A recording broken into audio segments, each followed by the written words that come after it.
Hello and welcome to People, Politics and Power. I am Imoni Amarere. It is exactly a week today since Bola Ahmed Tinubu and Kashim Shettima were inaugurated as President and Vice President of Nigeria, marking the beginning of the fifth regime change and peaceful transitional power in 24 unbroken years of democratic governance in Nigeria. In his inaugural address, President Tinubu expressed a commitment, amongst other things, to Nigeria's economic recovery and the rule of law. But very significantly, the president announced an end to fuel subsidy because funding for the controversial policy was not provided for in the 2023 budget, which he was inheriting from the Buhari administration.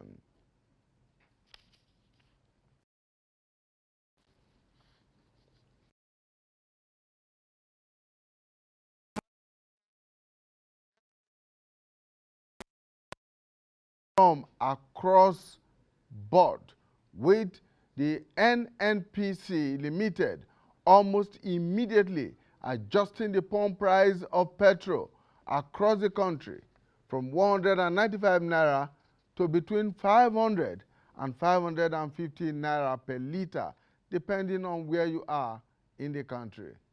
This development has affected individual Nigerians and businesses, especially those who rely on petrol either for their vehicles, processing, transportation of goods, and for energy needs. The concomitant adjustment of prices of goods and services due to increased operational costs has since kicked in. Those who are yet to do so are, of course, lamenting the losses they are recording in their businesses. Last Friday, organized labor, after a meeting of its national executive in Abuja, resolved to embark on a nationwide protest from this week Wednesday if the Nigerian Petroleum Company, Nigerian National Petroleum Company Limited, NNPCL, refuses to reverse the new price regime. The president of the Nigeria Labour Congress, Joe Ajaero, said there will be no going back on the protest if the government fails to reverse the new price order.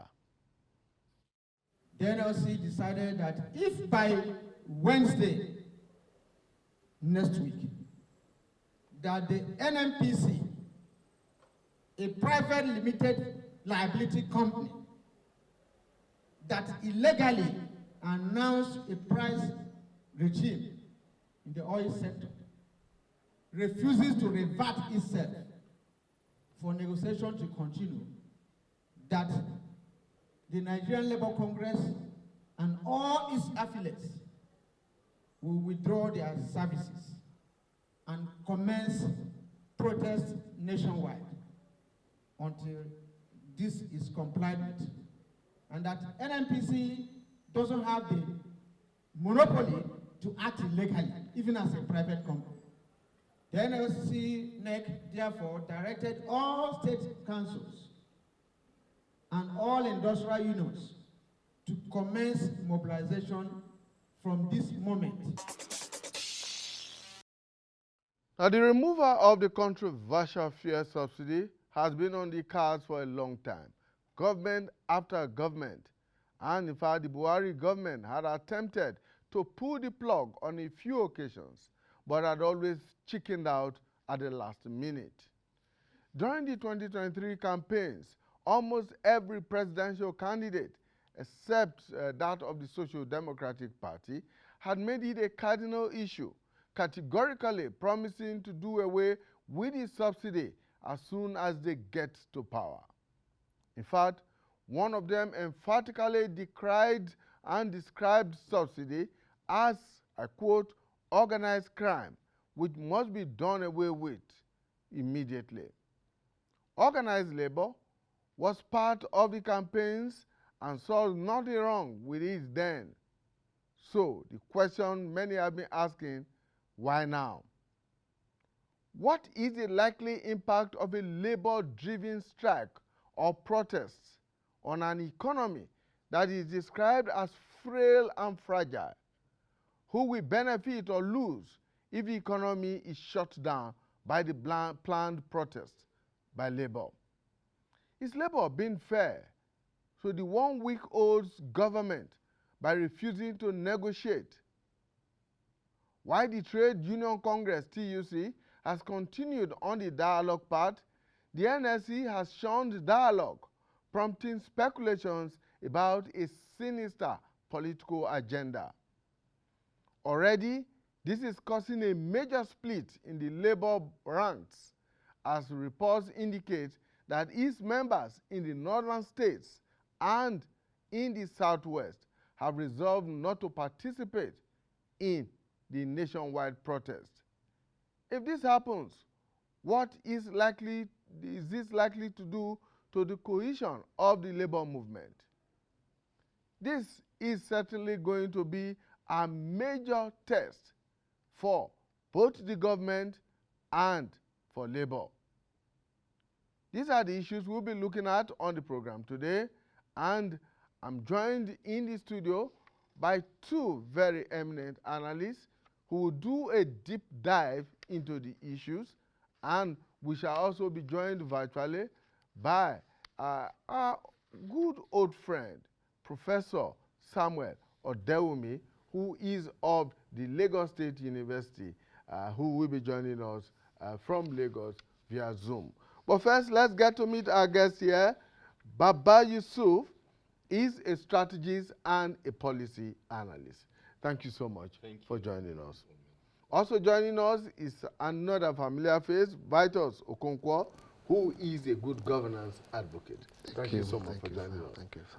And like I did say, we are also being joined by Professor Samuel Odewumi, who he is of the School of Transport and Logistics at the Lagos State University in Lagos. Thank you so much, Prof, for joining us. Joy is mine. Glad to be here. Welcome. All right, let's go on a short break, and when we return, we will be going directly into our discussions and looking at whether or not a protest at this point in time in our national life called by the labor unions is desirable and what impact it will have on the state of the Nigerian economy. Stay with us. Much for staying with us. Let's go into the issues immediately. Baba Yusuf, let me begin with you. The Tinubu presidency is just a week old and is about to face its first major acid test. The Ajero-led NSC, this will also be perhaps its first major strike or protest since he became president of the labor union. So on both sides, we are having two new men on the saddle of power in two different, one at the governmental level and one at labor level, who are likely to be having a confrontation at this point in time in our national life. How does that sound to you? Thank you, Imoni. Well, it's the sign of times. The die is cast, like you said. We have a new president who decided to use that auspicious moment to be bold and to demonstrate the front-facing, potentially, movement of his government. A very critical statement he made about the removal of subsidy, indicating that he's going to be very assertive and probably constructively disruptive.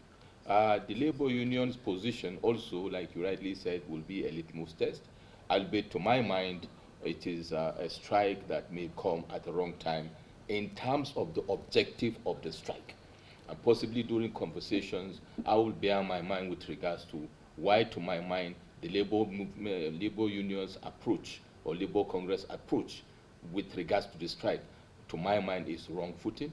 However, nobody says there shouldn't be a strike because this is a highly disruptive position taken by government. However, what are the steps for and what is the objective in the overall interest of Nigerians? Mr. Okonkwo, let me first harvest your thoughts on the entire scenario. Yeah, for me, I would ask for a 49 seconds silence for subsidy regime and the economy of this country.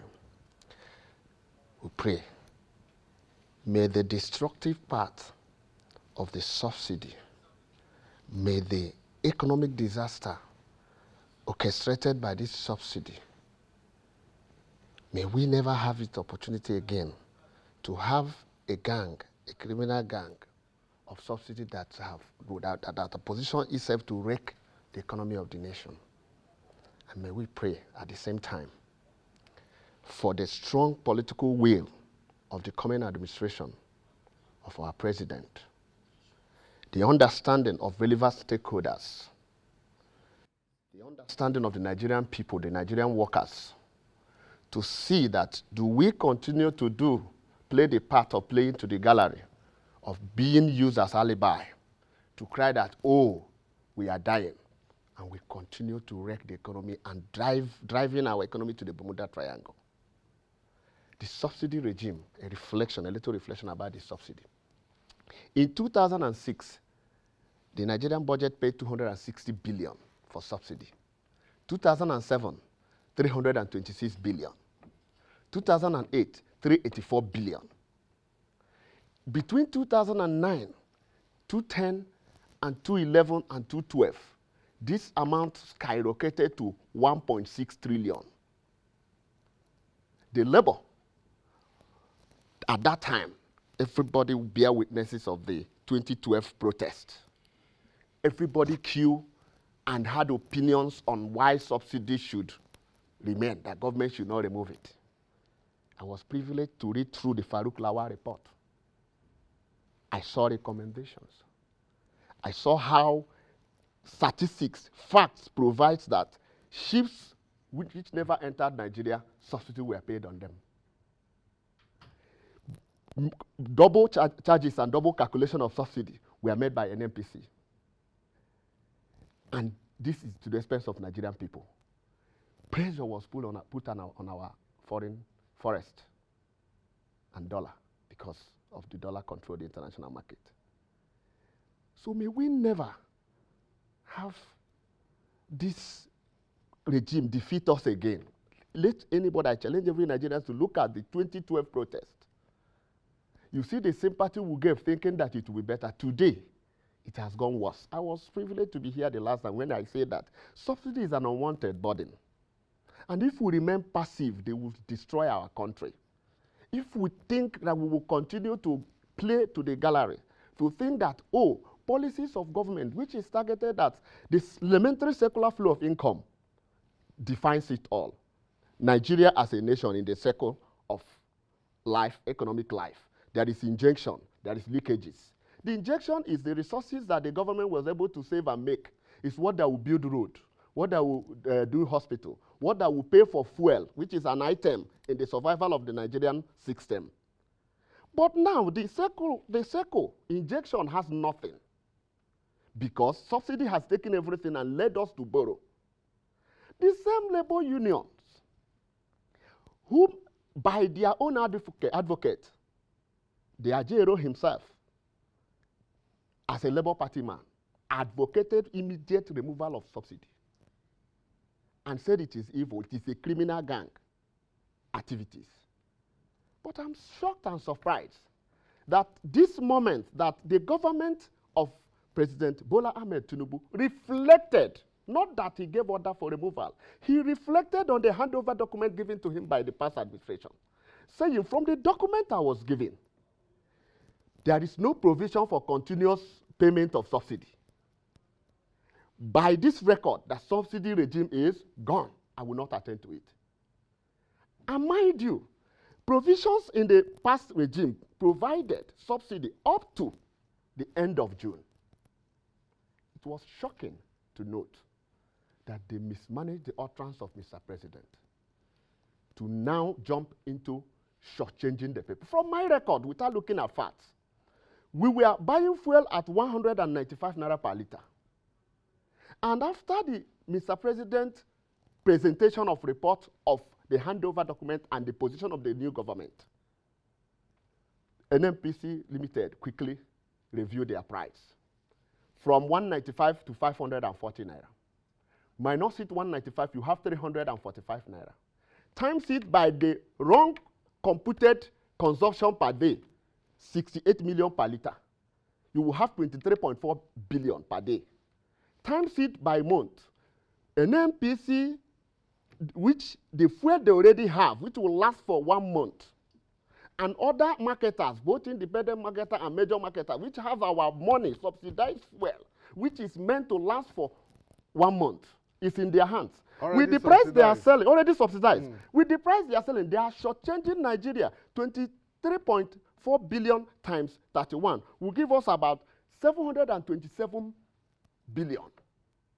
In 1 month. Which in 1 month, which they are taking out of the Nigerian people. So we expect the labor to help this government to ask the right questions. Our fuels have been subsidized till the end of June. Why this price? The position of the Mr. President is that from July, there is no legal backing, For appropriation backing for subsidy. And I have presented myself that I will no longer attend to this that reap the economy of the nation, that I will focus in reinvesting the money for subsidy to health, if you listen to that presentation. So the question, therefore, is why is government allowing NNPC to carry on this kind of brigandage? Let's bring in Professor Samuel Dewumi, who is of the School of Transport and Logistics of the Lagos State University, and is also the chairman of the Chartered Institute of Transport Administration of Nigeria, the Road Sector Committee of that institute. Thank you so much, Prof, for joining us. I'm sure that you have listened and heard the contributions of my guests here in the studio. That is where we find ourselves today. If what we got from the president is anything to go by, subsidy is supposed to subsist till the end of June. But NNPC Limited hurriedly knocked it off, and we are where we are today, which of course is leading to the threat by Labour to call out its members for a nationwide protest. Thank you. Let me illuminate what I think happened, because we have had two roundtables, one with civil organizations, and the other one yesterday, where I presented lead paper in the two roundtables on this same subject matter of subsidy. Now, the paper I presented on the 23rd of May was to prepare the step-by-step, 6 steps that the government should take to go for subsidy. Because let it be said, in this country today, there is consensus that subsidy must go. I've not heard anybody, whether Labour or anybody, that has said we should keep this subsidy ad infinitum. The only area where we have discord is on the approach, the process of how to achieve it with little pain. Because let it be said, there is no painless or pain-free method, and there is no right time of removing subsidy. There will always be a reason for you to say, let's delay. In my life, we have been on this for about 30 years now. I mean, Shiomale fought Obasanjo and so on, and we've been having this. And what that tells us is that this problem is chronic. And that's why I really am not happy with the APC crowd now, because they ought to apologize to the nation when they put Jonathan's leg to the fire on this matter in 2012, that this subsidy thing is fraud and all that. That is Buhari and all that. He did not do their arithmetics. If they had done it, they would not have taken the nation on a full errand. They play to the gallery. They use it to demarket Jonathan, and that's part of what sent him packing. But now that they realize it, the first place for them is to apologize to the nation. Because, I mean, some of us have always said, this thing should go. As Peter Obi called it, and I agree with him fully, is an organized crime. And it is time for the nation to do away with it. But let me do something quickly before you intervene. You see, what happened on June 29, my reading of it, is that if you check the speech, the written speech by Mr. President that he read, there was no statement, subsidy is gone on that script.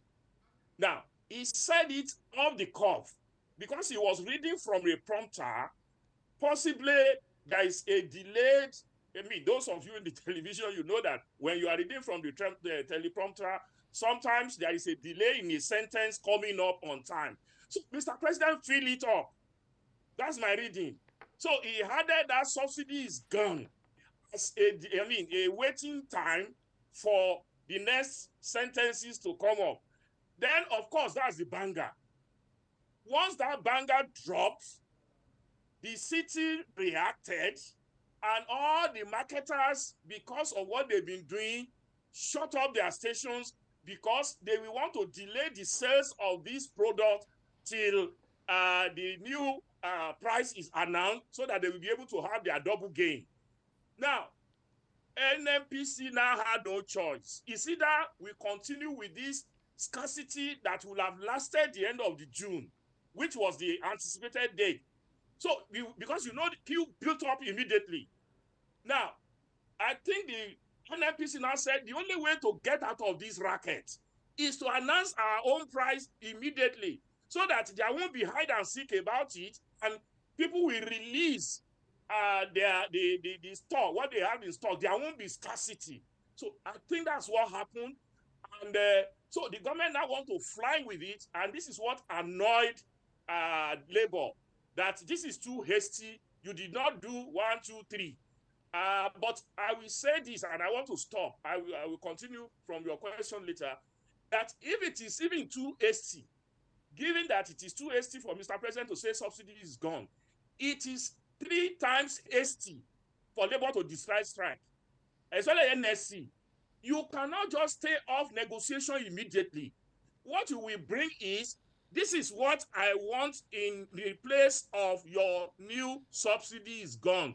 These are my demands. You cannot just say you can go on strike just because the nation is too fragile and the matter is too serious to just say, and the government is too juvenile.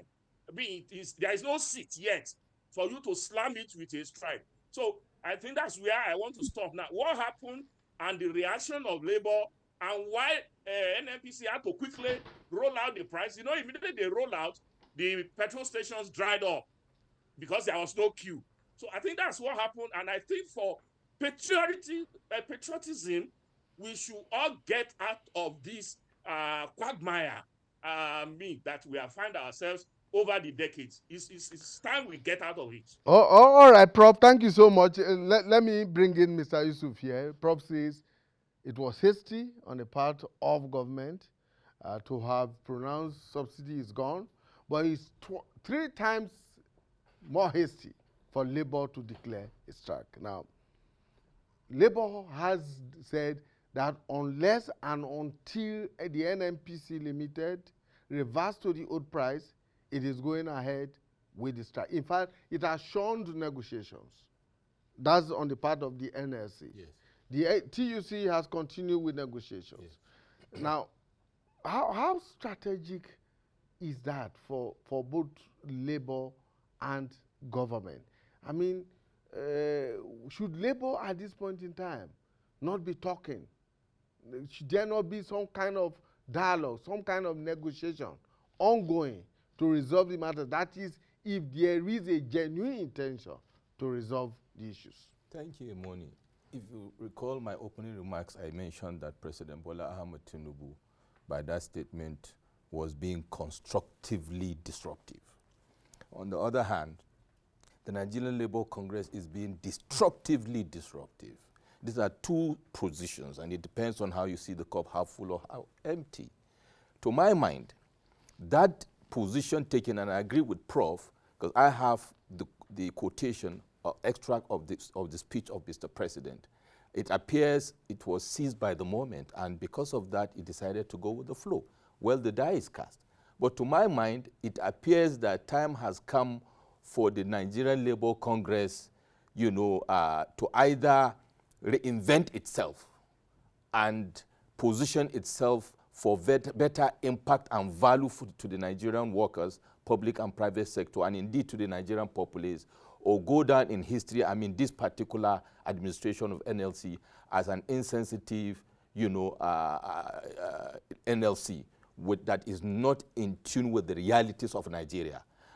Because to be honest, you mentioned also the TUC. These are hitherto two labor arms that used to work in synergy. You can see total different approach by these two bodies. The TUC, brilliant, aligning with the realities, working with the situation, and engaging government constructively. It appears the constructive part of the engagement has disappeared in the case of the Nigerian Labour Congress, who, to my mind, appears to have an ulterior motive, rather than a motive for the well-being of the citizens and indeed for the workers of Nigeria. Why am I saying so? Because everybody agrees there's a common denominator agreement that subsidy must go. So to my mind, is for labor to be proactive, like TLC has been, to look at the critical issues of how and when with regards to the process.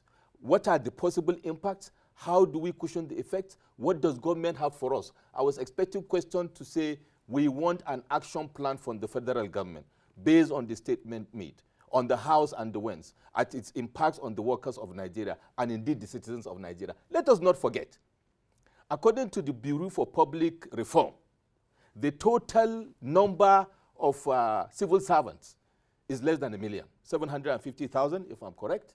And then if you add it to the total number of workers in the private sector and come and compare with the numbers, position of IMF, that we have 80% of Nigerians operate in the informal sector.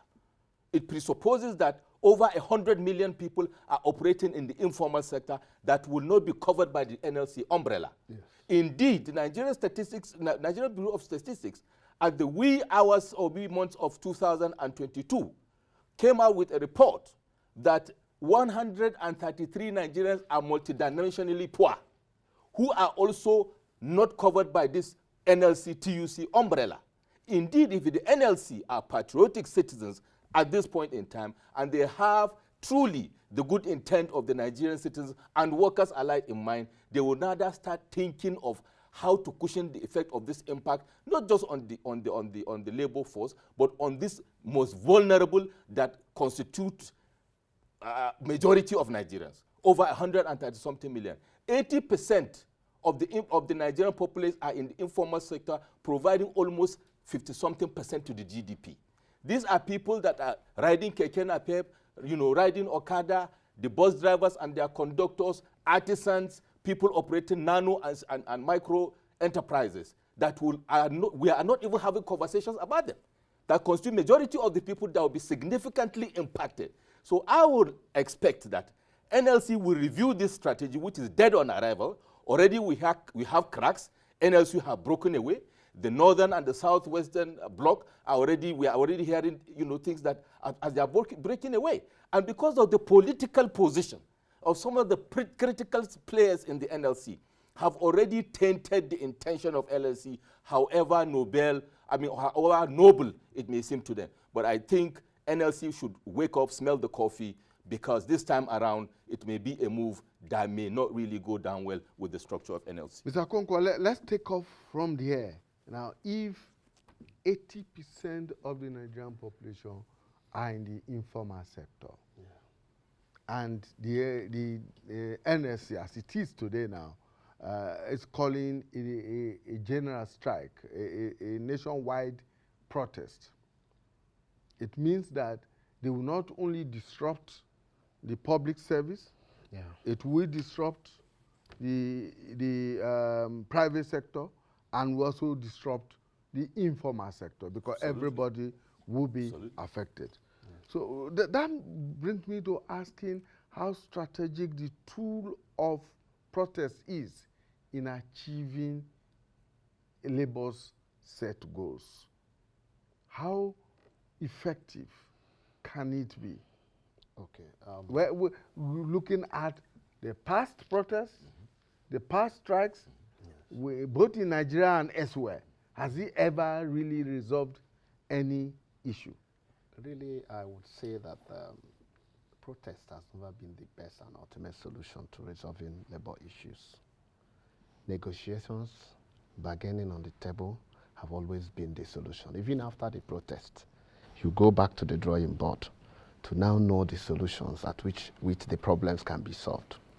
Then in the Nigerian case today, it will be purely insensitive of any labor union to talk about protest now. That is down tooling completely the economy and putting us in another pressure in the already pressured economy. Now, the issues are, the labor union should know that the act of hindsight, we are aware that all the protests they have done in the past have not yielded positive to the issue of subsidy. I stand to be corrected. In fact, I call them midwives and police of the subsidy gang. Let them come and prove me wrong. Because all the protests we have seen, even from Abacha regime up to, immediately they finished protesting and insisting the same way they are doing now, that subsidy should be returned unless the moribund refineries are repaired. And they knew already that they have never gone to protest over the whole millions of naira, trillions of naira spent on turnaround maintenance of our refineries. They have never gone to protest to question why all this money, after spending it, our refineries are not working. They are comfortable because the initial bargain and their tool as midwife has given pregnant to continuous payment of subsidy. You don't see them do that. So today, you don't see them recognize the fact that Nigeria, through the private sector intervention, has a brand new refinery, acclaimed to be the highest in Africa and competing in the world today. That there is something by the corner that we can be assured by July. If Dangote refinery start performing and start working well, there is hope for remedy. They are not looking at that. They are not asking now that this position has been like this. I am of the position that NNPC should refund all the subsidized fuel, all the excess money. I quoted it here to be 700 and something billion. All of them that is selling 540 naira today are owing Nigerians. They should get ready to refund the money.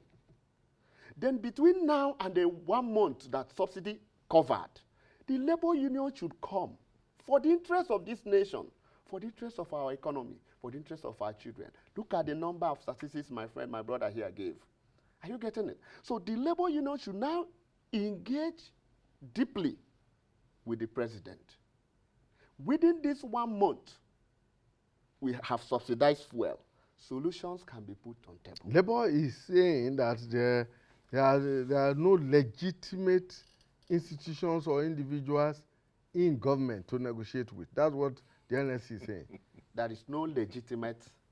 I have not heard them say that, and if they do, I don't believe that every right-thinking man looking at the position of the country today, we all are party and witnesses of events that are taking place.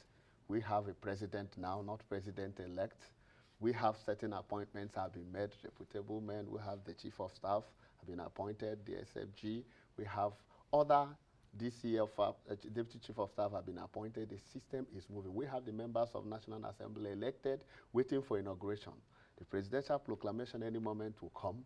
Inauguration will come. The system will be fully mobilized to perform.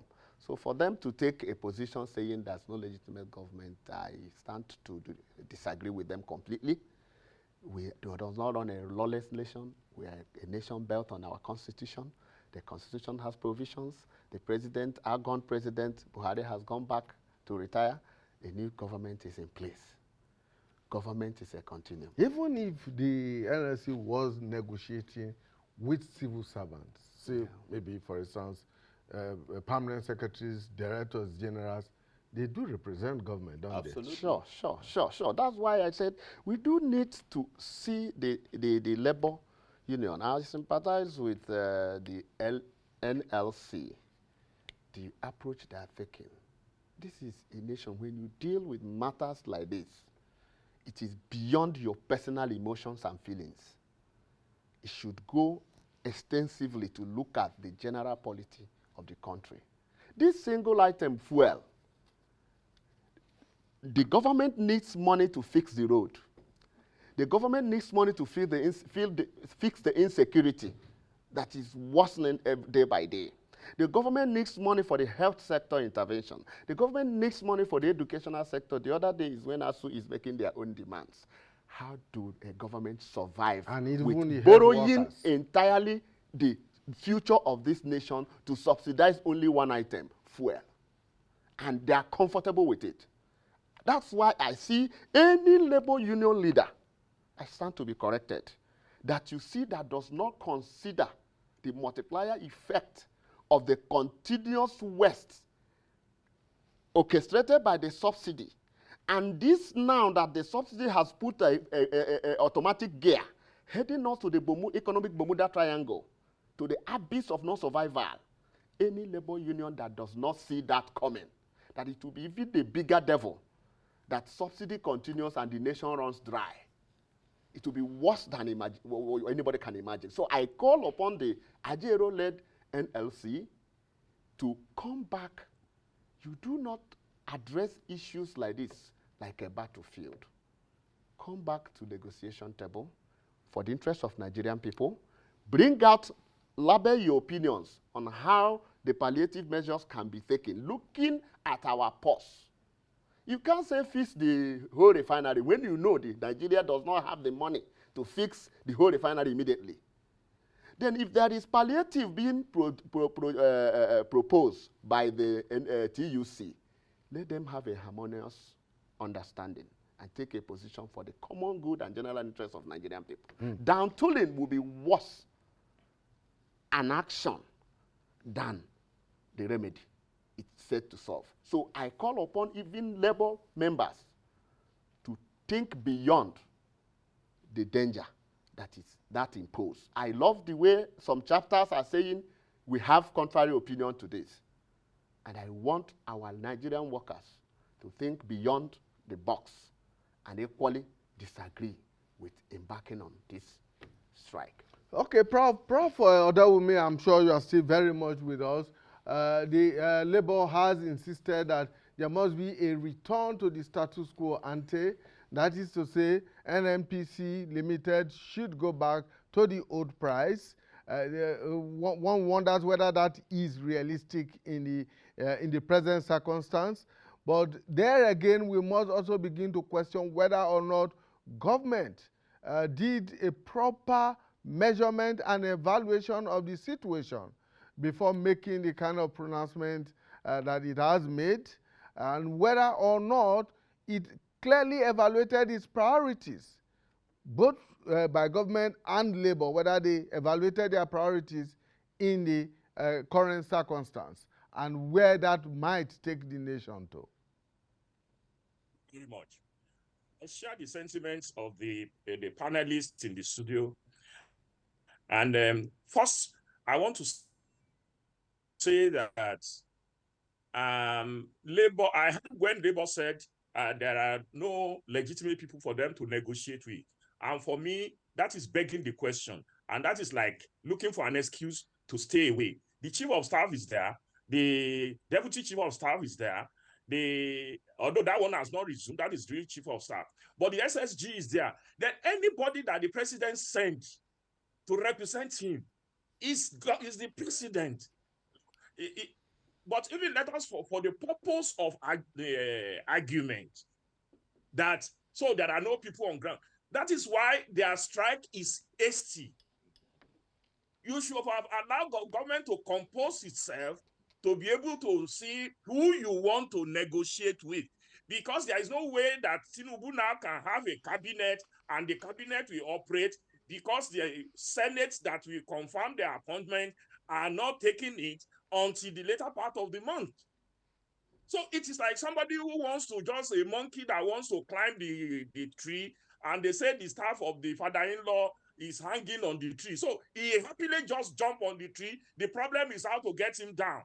So we want to plead with Labour to please just ignore whatever may be the hasty declaration of the subsidy is gone, and ensure they reverse back in the interest, because this is how NSAS will come.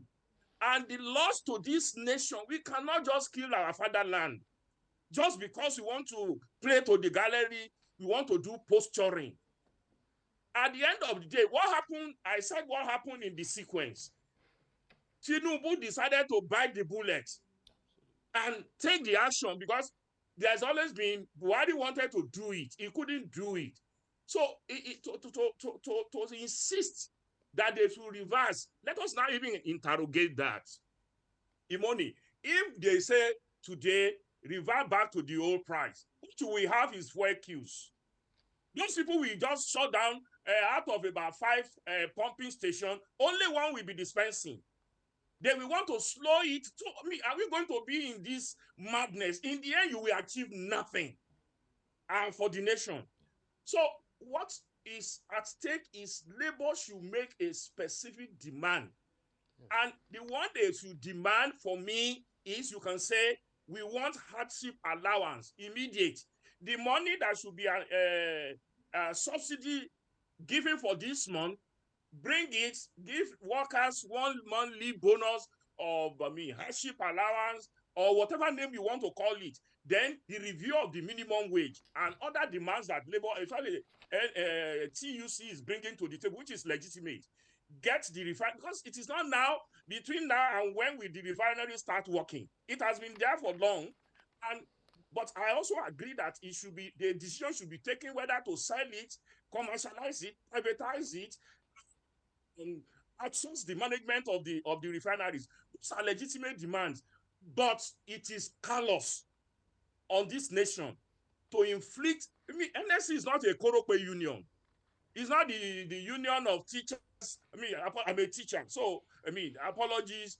Any of the union that can go on strike, even medical doctors, they've been going on strike.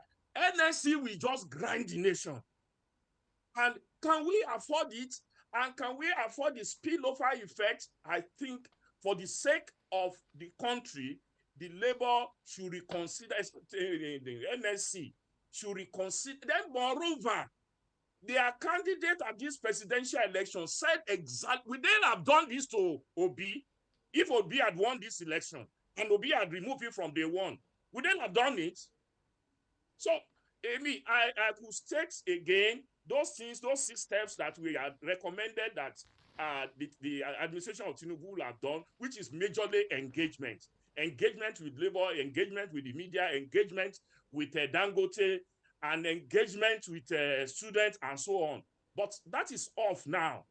We now have to say, how do we take our nation across the border? Because if you believe in this nation and you believe that the suffering of the masses is too much for you to take it through a grinding national strike, at this moment, I don't think, for me, is considerate for this nation. So, thank you so much, Prof. Let me bring in Mr. Baba Yusuf here. What do you consider to be the immediate way out, considering the headline that the NS is towing and the fact that the TUC has been a bit more reasonable, continued with negotiations and all of this. So what do you think, what are those low-hanging fruits that we can immediately begin to pluck? Okay. To answer that, let me go back to this issue of engagement. Like you rightly mentioned by Prof and my brother here, the position that there is nobody to engage with in itself is insulting Nigerians. We saw TUC engaging representatives of Mr. President. Yesterday, they came out with a position. They spoke to the press, they spoke to Nigerians.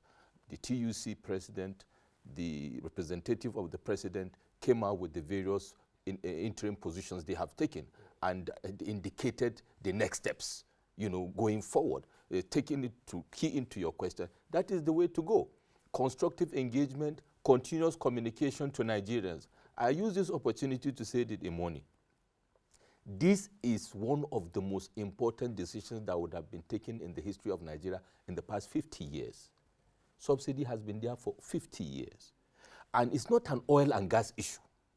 It's an overall national issue. It's going to completely recalibrate the Nigerian economy or recalibrate the Nigerian socio-economic, structure. So we don't expect the president to just jump into the fray because people want to hear him say this and that. I said in another forum, I even advised, and I said I expect that Mr. President should not just use the handover notes of his predecessor, but the outcome of the situation analysis that will be done by his team that will precipitate the real issues of socio-economic issues and other whatnot to consider while providing solution. I expect the president on his side or the government on their side to come out with what I call an action plan for Nigerians in the next couple of days, even if it is in the interim, to tell Nigerians what they are doing that we may not know.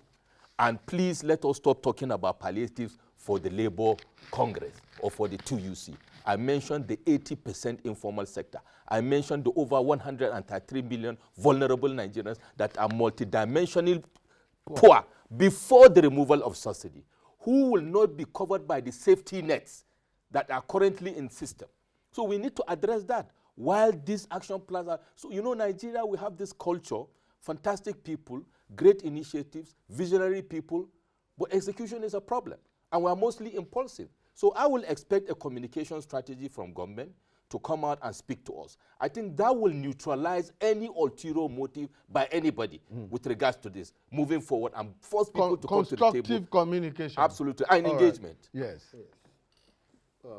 Like my brother says, issues of this nature does not take a gunpoint, but takes continuous bargain and continuous negotiation and keep talking. The labor union, outside the hindsight of the disappointment we have recorded in the past, are taking a good decision because the multiplier effect of the sudden price change is affecting everybody, including me. Absolutely. 15,000 naira used to fill my tank. Today I bought 30,000, the tank is not filled up. 15,000 will only give you a quarter of the tank. So as it is right now, I am feeling the pains. The market is reflecting the same thing. The cost of bread today have added 100 naira if you bought bread this morning. So it's a problem. We'll give it to them. This is the role they need to play to make sure that they fight for the workers and extensively for the larger percentage of Nigerians who are not covered by their umbrella. So that makes it very important for the labor to now consider that when you take some very quick decisions, you think holistically about the other people who are not covered by your umbrella. Yeah. Other Nigerians who are also victims, will be victims of the issues if not resolved. Which way out? Back to the table. Okay. Options must be presented by the labor union. The same way options will be presented by the government. By the time these options are being raised, and every option raised by the government today should be an immediate intervention, not a promise, like the ASU promises, that they will come back to say, oh, our promises are not big. So things must be done differently by this government to now return back, gain back confidence of the people and the workers at the same time, that this time around is no longer promise today and will not keep it tomorrow. Okay. It is an immediate measure that will be that will be immediately put to action for the common good of Nigerian people, and with this, the only goal of cushioning the effect of the removal of subsidy. Thank you Since so much. Everybody is in consensus that subsidy must go. Thank you very much. Mr. Vitus Okonkwo is a good governance advocate. Has been joined by Baba Yusuf, a strategist and policy analyst. And of course, we had joining us from Lagos, Professor Samuel Odewumi, who is of the School of Transport and Logistics at the Lagos State University. He is also the chairman of the Road Sector Committee of the Chartered Institute of Transport Administration, of Nigeria, CIOTA. Thank you so much, Prof, for joining us. Can I Such mention one thing? short notice. Just very quickly, in 5 seconds. Those people must return to the table and continue to negotiate till daybreak. That is, nobody should go home. Okay, They Prof. must be there in the interest of the nation. We should But lock them if up the and NLC let them hack out an agreement before anyone can go home. All right, thank you so much, Professor Odewumi. Gentlemen, I want to thank you immensely. Thank you for having us, Imoni. Pleasure. Thank you. And that's our program for today. Please join us again when we bring you a fresh edition of the program People, Politics, and Power. And it's our hope and belief that reason will prevail, both on the side of government and on the side of labor, and spare Nigeria and Nigerians the pain of another strike, of another protest. Bye for now.